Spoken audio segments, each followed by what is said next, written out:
तुम्हाला उन्हात फिरायची सवय नाहीये आणि अशा पावसात तर बाहेर पडायची सुद्धा सवय नाहीये. काय ना मोठ्या मोठ्या बिल्डिंग मध्ये राहून तुम्हाला माणसं अशी किड्या मुंग्यांसारखी वाटत असतील ना खाली.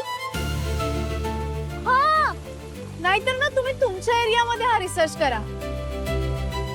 अरे पण तिकडे तुमचा बिझनेस होणार नाही हा, कारण तुमच्या स्टेटसच्या लोकांना स्वस्त वस्तू घेण्यामध्ये जास्त इंटरेस्ट नसतो. म्हणजे त्यांना तसा कमीपणा वाटतो. काय एक वेळेस ती वस्तू नाही घरी आली तरी चालेल, पण पैसे वाया गेले नाही पाहिजे. आणि तुम्ही तर एखादी वस्तू फ्लॉन्ट करायसाठी त्यावरती किती पण पैसे उधळायला तयार होता. त्यामुळे ना खूप फरक आहे आपल्यामध्ये. नाही जमणार. मी काय बोलते की तुम्ही राहू दे, आम्ही बघतो काय ते. एक मिनिट मिस परब,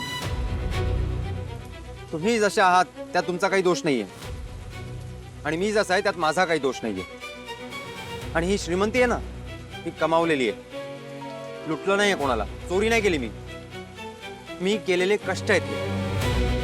दरवेळी माझ्या फायनान्शियल स्टेटसवर बोलण्याची काही गरज नाहीये.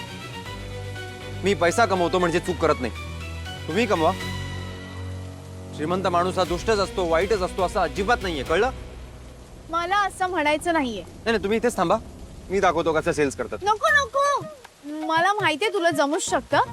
प्लीज थोडंसंच काम करावं लागेल. म्हणजे हे राजवस्त्र आहेत ना, ती बाजूला ठेवली तरी प्रॉब्लेम सॉल्व्ह होऊ शकतो. म्हणजे सांगते, चल चल.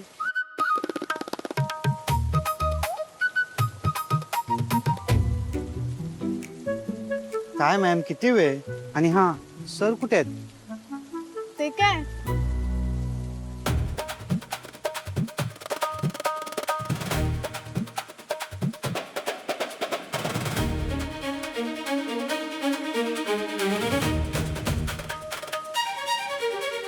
सर तुमचा तर पूर्णच लुक चेंज झाला. आता दिसतात ना आपल्यातले. कसं आहे ना, आपल्याला आपलं प्रोडक्ट विकायचंय, त्यासाठी लोकांना समजून घ्यायचंय. मग त्यांच्यासारखं दिसायला पाहिजे, बोलायला पाहिजे, वागलं पाहिजे, तर ते आपल्याशी बोलतील नाही का. आता बघा आपला सर्वे एकदम मस्त होईल. एक मिनिट हे वॉच काढाल का प्लीज? नाही म्हणजे लोक तुमच्याकडे बघण्यापेक्षा ना वॉचकडेच बघत बसतील, म्हणून प्लीज प्लीज.